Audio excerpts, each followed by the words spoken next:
Okay, I think we're recording. Hi, everybody. This is Coach Jeff, and I really believe that in times like this, where we have a crisis, that it really is an opportunity for us to really start asking some serious questions, like what's really important, what do I have to offer, and what skills do I have that I can use in service, and so. Which is great because the person I'm going to interview today she's a Soroptimist. Her name's Necia. And so I'm looking forward to hearing just kind of what Soroptimists do and how they're serving us and just what's available. So hi Necia, how you doing today? I'm good. How are you? I'm doing really good. I've had a good day so far. I've gone on a walk and I've walked through town a little bit. There are some tourists in town and it's a nice warm day. So it's been fun for me so far. So my first question I have for you is, what is it, I guess, how long have you been a part of Soroptimists? What do Soroptimists, what's the organization do? And then also, what do you personally really love about it? Well, I've been a Soroptimist since, I think 2011. I joined right after I moved here to the island. It's a women's service club, an international women's service club, and our mission is improving the lives of women and girls. Our motto is best for women. But here on the island, what we specifically do is well, first of all, Soroptimists all over does awards, grants and awards to women to help them further their education and improve their livelihoods. Okay. So, for instance, our signature award used to be called the Women's Opportunity Award. Now it's called the Live Your Dreams Award, but it's given to a woman who's a head of household who is going back to school to improve her income earning capacity. But we also have several similar awards and some high school scholarships. We have a fellowship award for a woman going to graduate school. We have a similar one to the Live Your Dreams Award, but the woman doesn't have to be a head of household. It can be a single person. And then we have the high school awards. What a lot of people really know us for is the Cancer Treatment Transportation Fund, where we pay for the ferry tickets of people who have to go off island for cancer treatment, because often they have to go every day for a month. And that can add up quickly, and it's not covered by insurance. So people contact us and we buy their ferry tickets for them. And we also work with the San Juan Eagles that fly people, cancer patients off. So right. So and that's one thing that we're well known for. We have a couple of lesser known programs. One is the Women's Emergency Fund, and that can provide funds for those sort of, well, you've probably heard the statistic that something like 40% of households in the US couldn't come up with $400 in an emergency. It kind of is for those kinds of things where people that are, making it, but then one sort of out of left field thing can unravel everything. It's a little lesser well known because people can't apply for it directly. So social service organizations or churches or other service clubs can refer somebody to us for that. And so most of our referrals come from the Family Resource Center or Safe San Juan's. We've gotten them from Compass Health, where, often there's money for food or places for food. There's things for rental assistance. There's things for, electricity bills. But if your car breaks down or you need a computer fix or you have, again, it could be any little thing, they can come to us and we will cover that expense. We pay the vendor, we pay it off directly. We don't give the money to the person. But it can really be any weird thing that sort of isn't covered by normal sort of social service assistance things. Right. So that's, and then we do some smaller ones. We do a farmer's market program where we bump up the amount of money, both the government state nutrition and women and infants children's program Right. have small programs where people can spend that money at farmers markets, but we increase that. We increase both the amount that everybody participating in that program gets and expand the pool so more people can be covered. So we do that every summer. We work with the Mullis Center and with the county health department to give additional vouchers to spend at the farmers market. And ours also don't have the limits. Those ones usually only let people spend money on fruits and vegetables, and ours allow them to buy eggs and meat and bread and other things at the farmers market as well. So those are some of our main things. And then we do a lot of smaller projects throughout the year. And we support both the Family Resource Center and Save San Juan with significant donations each year. Got it. So then, what do you most enjoy about being a Soroptimist? Well, you know, we meet every week, so it's a great way to get to know people on the island, especially if you're new to the island. It's a way to get involved in the community and meet other people and make friends. And that's certainly been sort of the core of my social network since I moved to the island. And that you know, we all also have a mission. We're always looking for ways that we can do something in the community to help improve things.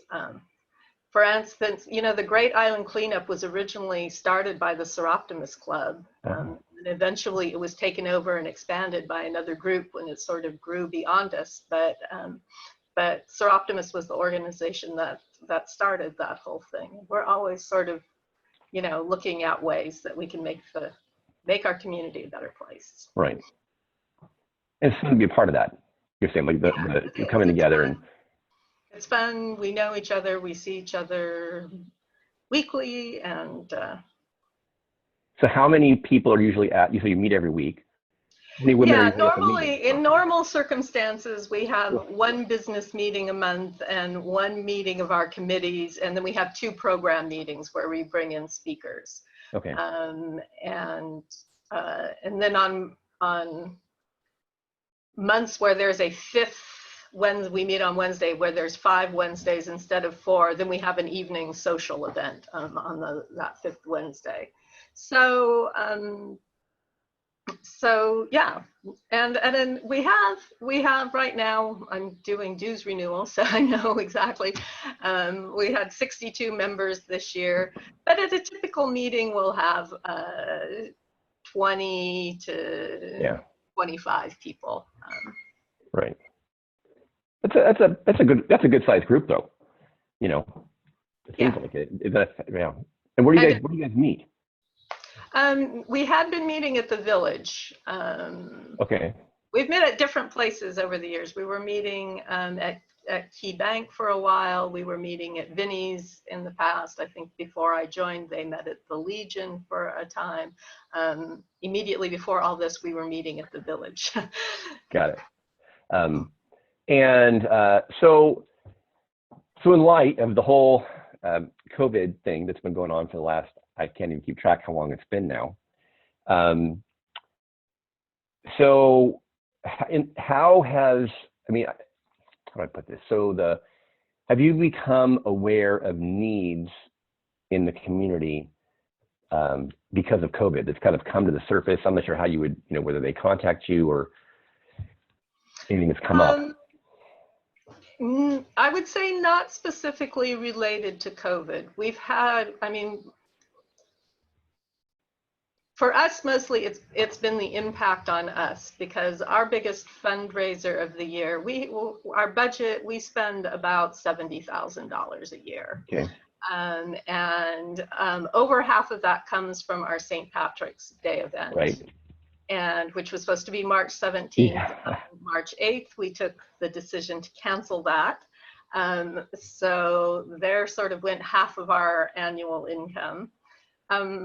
Fortunately, we had pretty significant reserves. We usually have $40,000 to $50,000 sort of in the bank above what we spend each year. And we tend to draw down on that throughout the year, and then it gets replenished when we do St. Pat's. Right. So we're actually approaching our kind of low point, and then we didn't do St. Pat's, but we still had significant money, so we can continue to pay for the tickets. We're continuing to give. This is the time of year when we give out those awards, Right. and that's a big chunk of the budget, and we have the money in the bank to do those awards.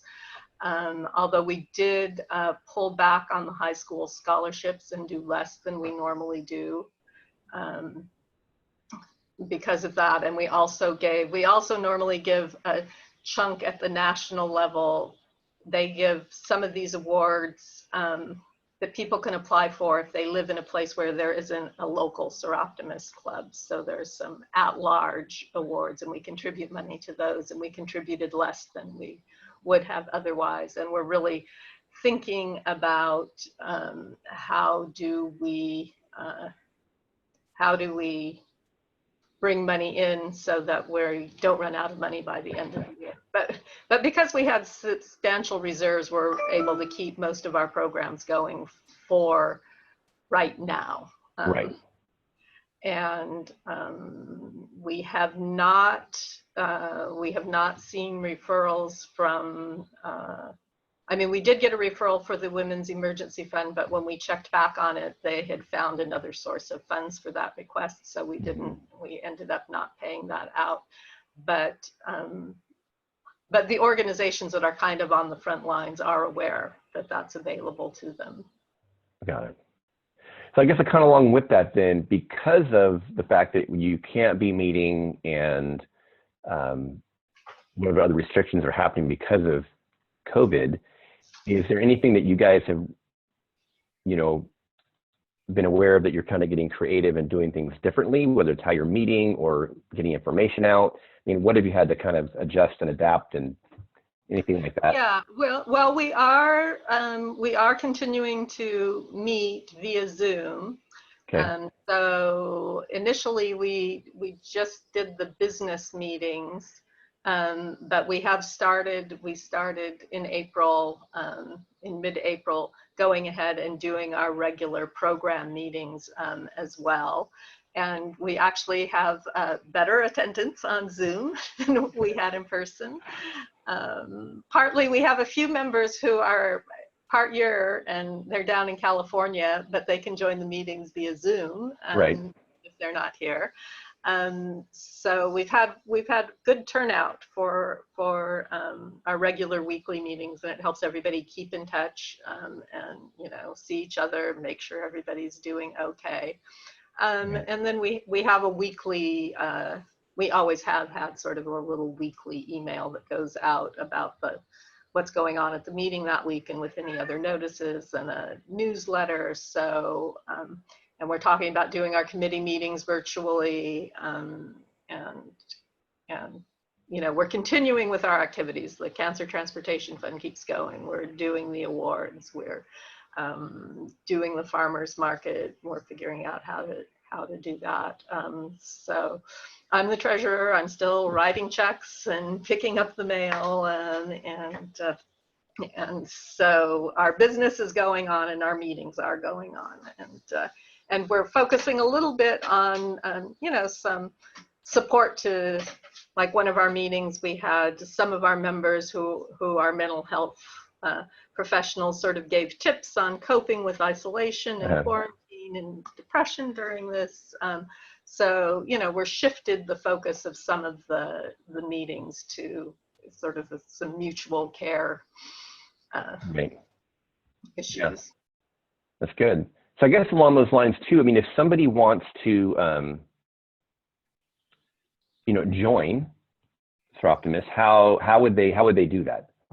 Yeah, absolutely. I think we can still accept and welcome new members. So the normal way the normal way might be to come to a meeting.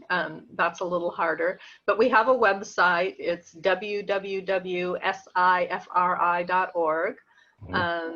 The website has our membership application.